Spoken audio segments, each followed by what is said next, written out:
გადაწყვეტილება რა გამოიტანეს, რომ როგორ უნდა ახსნილდეს. ხო, ამასთან დაკავშირებით ჩვენ თავდაპირველად მოთხოვნა ჰქონდა, რომ ჩვენ ყოველთვის ვრჩებოდით და თქვენი მოთხოვნა რა თქმა უნდა, თქვენი და ქალბატონინოს მოთხოვნა იყო, რომ იქნებ პოზიტიური ცვლილებები შეგვეტანა კანონში.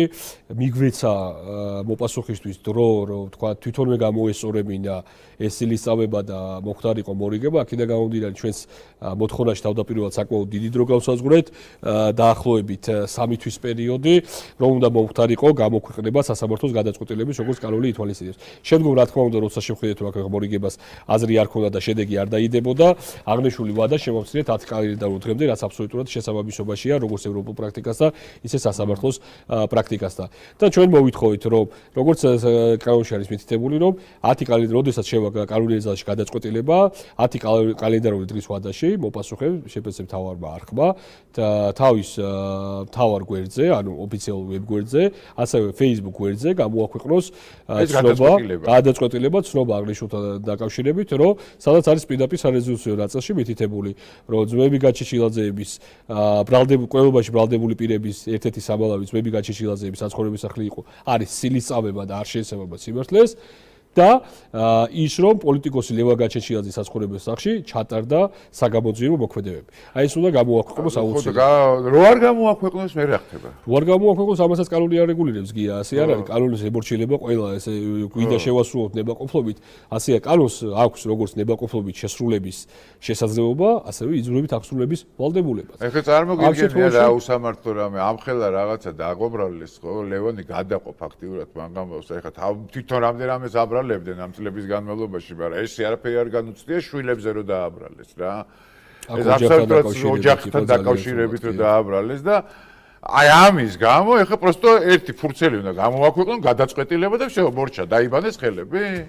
აი ზუსტად ეს არის უსამართლობაა რა. კი, საკანონმდებლო ხარვეზები ზუსტად მაგას იმოშვება, რომ ოჯახსაც ისე ვერ იცავ, როგორც კიდე რომ დაიცვა, იმიტომ რომ იქ სხვა მომენტების იყო სიუჟეტში, კი ერთობლივად აღმოჩნდა, რომ ის იყო ცილისწავება, მაგრამ ასე სახელობითად განსაზღვრა ოჯახის მიმართ კონკრეტული ფაქტების, კონკრეტული ეპიზოდების ცილისწავებური ხასიათის დადგენა ისე და ისე საკანონმდებლო ხარვეზებიდან გამომდინარე ვერ ხდება.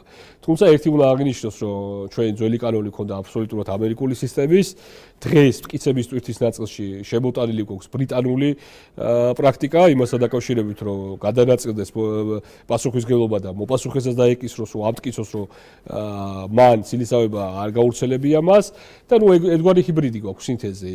სისტემა გვაქვს კანონის ამერიკული, მტკიცების ტვირთის ნაწილი გვაქვს ბრიტანული, პროცესი კიდე კონტინენტური ევროპული, იმიტომ ჩვენ კონტინენტური სამართლის ქვეყნის შემადგენლობაში ვართ.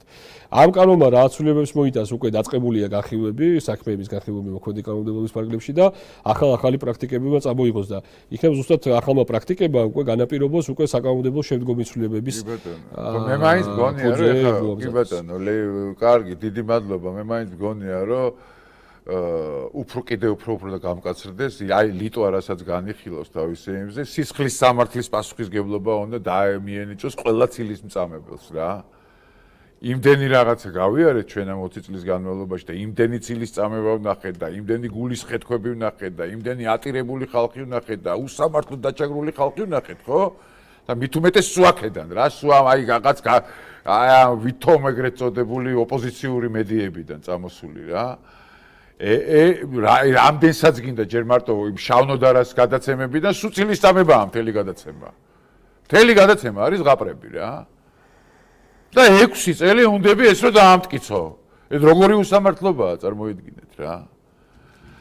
კარგი, დიდი მადლობა, ძალიან დიდი მადლობა. მადლობა თქვენ.